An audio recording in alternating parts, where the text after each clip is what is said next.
Well,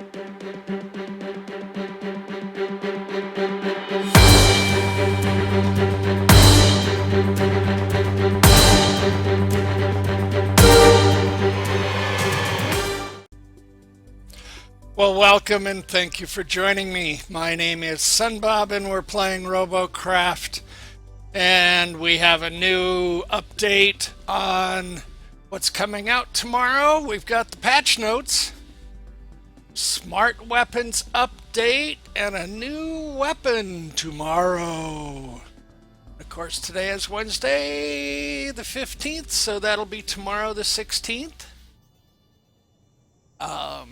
So let's see what they say. I have not read this yet. Let's read it and see what it says. Smart weapon and ion destabilizer update. We voted for smart weapons, was the top vote getter in their quality of life poll. So here's what they're going to do. Only weapons that can see your target will fire. This will prevent you wasting power on weapons that shoot parts of your own robot. No clipping. This will also ensure that as long as one of your weapons can see the target, that will be the weapon that will fire. I like that idea. So, no more occasions where your rail doesn't fire at that critical moment, or your side-mounted ion distorters fire from the left side when your enemy's on the right. I like avoiding ion distorters that way, but I hate firing them that way. If you have any weapons that cannot see the target, you will get reduced fire rate and therefore reduced DPS, damage per second, so building robots will still matter. That's will, not well.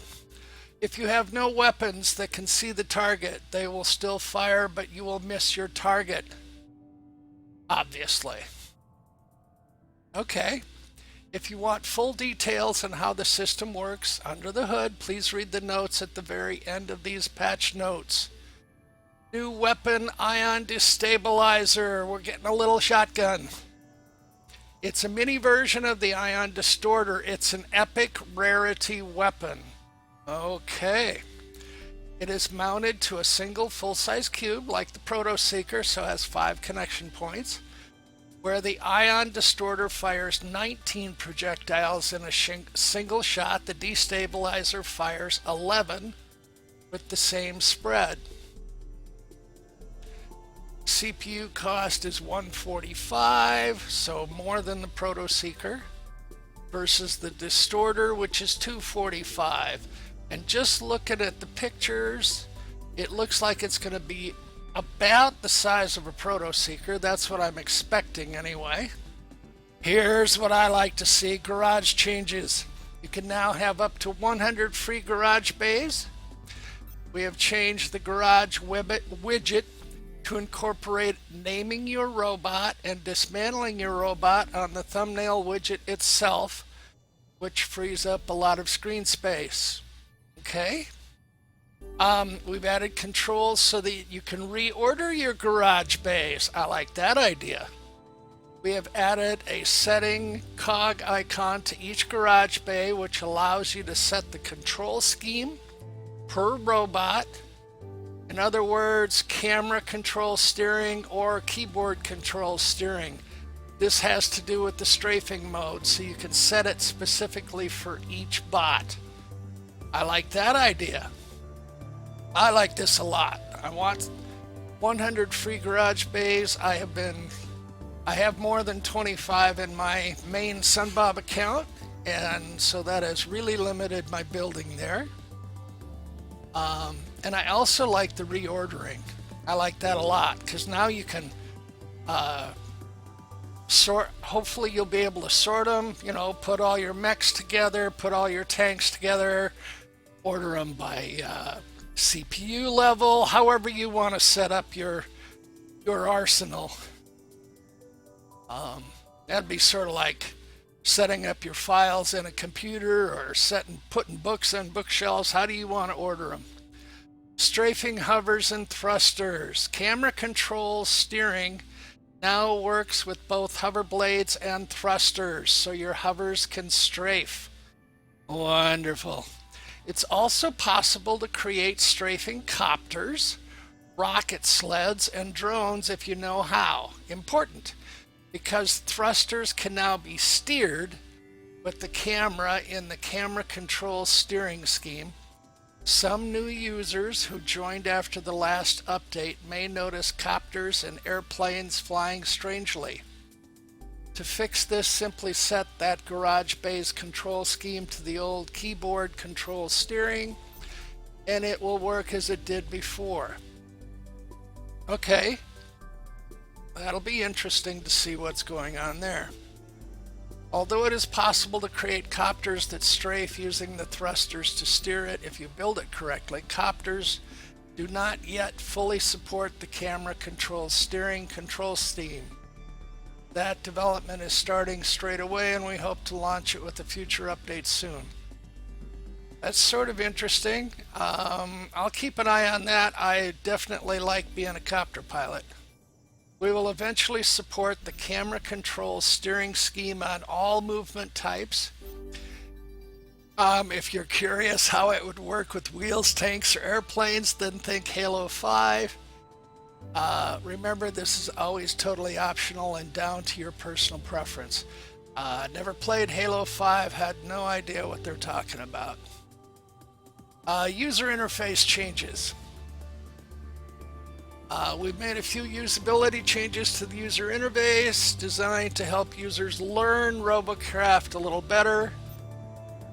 Edit Robot now feels like a game mode, so the game feels more like a traditional game with a main menu where you have a mouse and then a bunch of game modes where you are in first-person controls. I have no idea what that means. I guess we'll find out.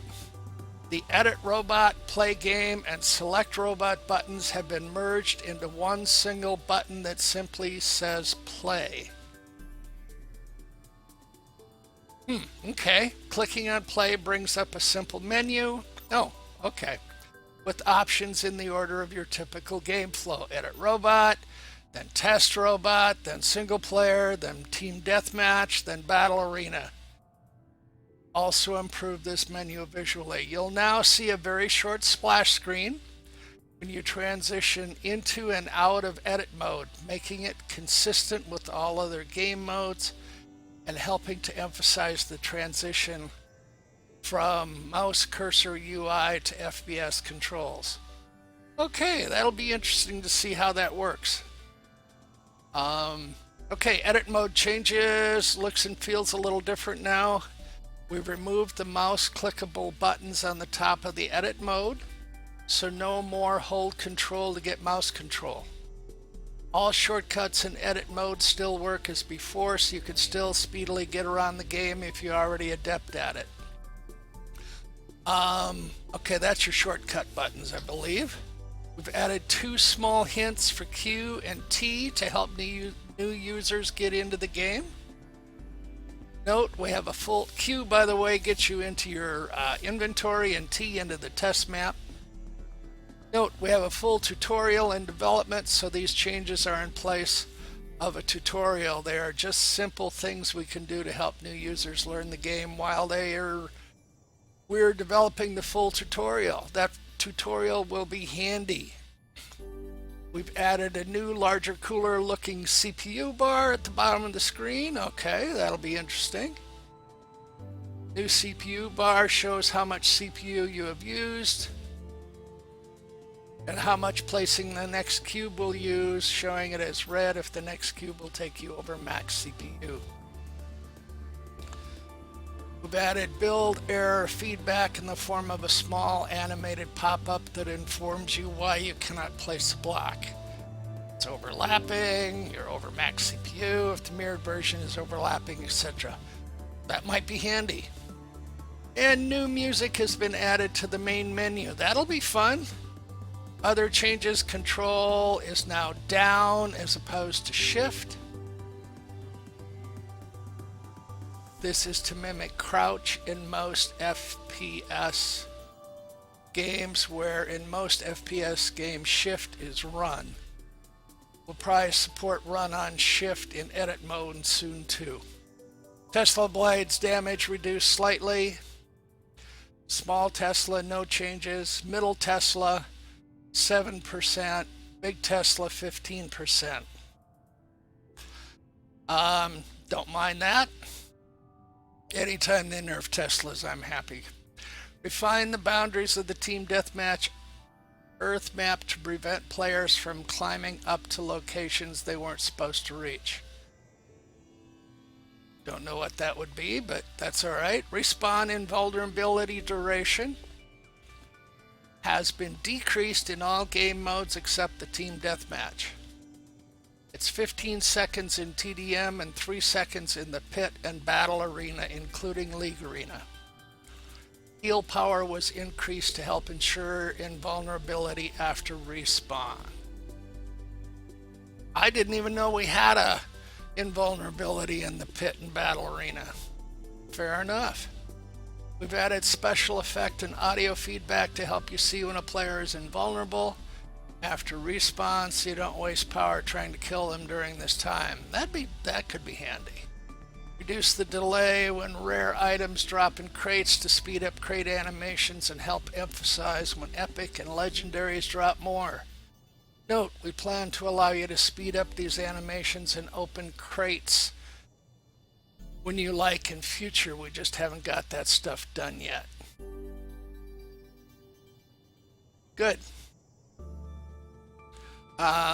So people are getting tired of the anticipation in the crate drops is no longer positive. That's how I read that. And I would agree. Added 2 new holo flags for Turkey and Denmark. All right. Okay. Smart weapons under the hood. Each weapon tests using a ray cast if it can see the target. Okay. Bug fixes. I'm sorry. If you guys are interested, go ahead and read that. I think that's a waste of time for us on this video. Bug fixes fix the text in the control menu so it says elimination instead of sudden death. Sudden death was the WIP name for elimination. A bug which caused the audio for a respawning, regenerating robot in TDM to sound like they're respawning behind you when they weren't was described as too spooky and subsequently fixed. Fixed a bug which caused an error reading invalid placement of cubes to pop up when it shouldn't. Fixed a bug caused spiked electroplates to be mirrored incorrectly. Yes, I've run across that one. Some missing collisions on the TDM Earth map. Okay, I think I've found some of those too. Fixed a bug which allowed you to spot an already spotted opponent. Multiple spotting. Fixed a bug which caused the camera to clip into objects and cause occlusion issues, the world disappearing on the TDM. Yeah. Fixed a bug caused nano healing to cost 0 power if projected through a disk shield module. That's cool. Didn't know that. Bug which caused laser wasps to hit themselves if traveling fast enough. Okay. Fixed a bug which caused the pit to become inaccessible if a player declines a platoon invite, then enters a battle. Ho ho! Fixed several component collision issues which displayed as a part as legal to place when it actually wasn't. Parts affected were the track Bison, Mammoth, Halloween Mask, Megaleg Colossus, Megaleg Giant, Titan, Spartan, looks like all the mech legs, the Mega Wheel, Skies, Insect Leg Worker, Insect Leg Wolf. Okay. So some of those are going to need to be replaced, repositioned. Fixed a bug which caused the in-game chat to fill with the help system message. Not encountered that. A bug which caused the aerofoil hawk's yellow aerodynamic lines to show in its shadow. Well, I haven't seen that. A bug which caused yellow spots to appear in certain locations of certain maps when using the fast graphics setting. After consultation with a professional envirophysician, the yellow spots have been mostly removed. Okay. Fixed a collision issue with the wheel stormer, which allowed armor to clip into it. All right. Well, that's what we've got, folks. I think the cool part will be the bays. Garage changes is what I'm looking forward to. 100 free garage bays. Let's do some building in the future. I'm looking forward to that. I'm also looking forward to be able to reorder my bays so that I can set them up so that now I have to figure out how I want to do it. And the new weapon, the ion destabilizer. I'm interested in this. If this is about the size of a proto seeker but a little bit more useful, my little motorcycle medic, way too cool, could be viable again. When they nerfed the proto seekers into oblivion, way too cool became way too boring and way too useless. So that's what we've got. That's what we've got coming tomorrow. Looking good. Well, that was a whole 17 minutes. I need to cut this out. That looks like we got a lot coming tomorrow. It'll be good to see it. We'll keep your eyes open.